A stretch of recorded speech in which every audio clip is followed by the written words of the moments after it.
collaboration. That's exactly what 287G tries to do. And now the Maryland government, Wes Moore, Anthony Brown, all these far-left Democrats are saying, well, you can't do that. So it's making the process less efficient, and that's exactly what they're trying to do. Because, again, they don't care about Marylanders or Americans. So my question is just my question. I'm pretty sure somebody can answer it for me.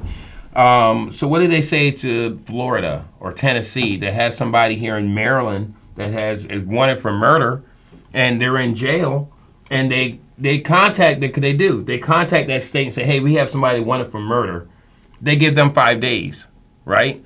ICE was only given 48 hours. So does the state of Maryland say to that state that, oh, well, that person wanted for murder, but they're here in Maryland, so you can't come get them? Because that's basically what they said to ICE, that you have a reason to come get them, but we're saying no. And the people who are elected to take care of their counties, y'all can't do nothing about it.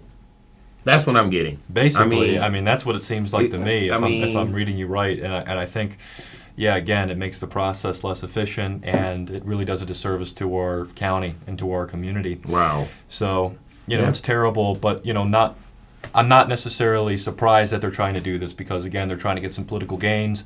And Maryland is, of course, controlled by these far-left Democrats, people who are still funding child mutilation services to children and taxing us for that purpose, and all these other things, proposing bills to put condom vending machines in kindergarten at classrooms. Wow.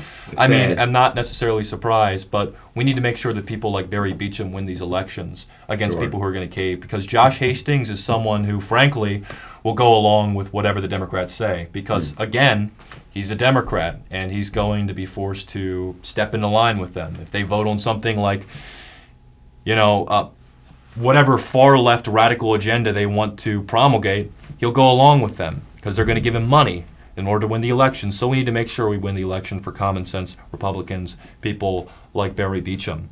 And so that's what we're going to work on. Pax is also becoming involved in the Lower Shore Young Republicans as well, and he has a decent network of people, of young men and young women who are also interested in getting involved in actually, taking back our county, taking back our state, really. So I'm looking forward to trying to talk to Councilman Hastings. I haven't really had any, I don't like to use the word luck, but luck getting anybody from Shore Progress to sit down and do an interview with us. I'd love to do a debate with Shore Progress. I'd love to do a debate with Jared Shaplin. That's what I'd like to do. If you're watching this, Jared, I'd like to debate you on an issue. I don't care what it is, but I would enjoy doing that because, again, Shore Progress is the most far-left radical group on the Eastern Shore.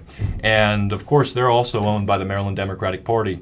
So, this is, they have candidates, like Megan out and running, and I won't talk badly about Megan for this episode, okay? I'll pass. I'll take a pass on that for now. But, scroll back through some other episodes. You can see some criticisms and critiques and such. But we could have a debate, me and Jared. Me and Jared having a debate. We're going to see if we can work on that, and maybe awesome. Bridging the Gap, and you can bring it here.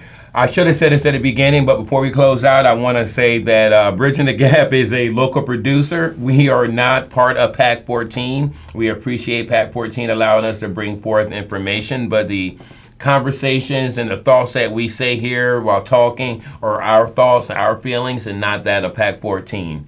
I want to thank each and every one of you for listening in. Pax, would you like to say anything in closing? Well, I appreciate you having me on. I look forward to doing the executive decisions. You'll get to talk a lot more than I promise. We have a very passionate Colin back. I'm so glad to have him back. Glad to be back. And we love Colin. Be back in the studio. Yes. Be working with Pax and you. Yes, and we're looking forward to doing a lot of other things. And with Bridging the Gap, we're going to keep bringing you information. Have a great one. God bless. All right, I go get my what's the name. You are so passionate, my friend. I love it. I love it. Man.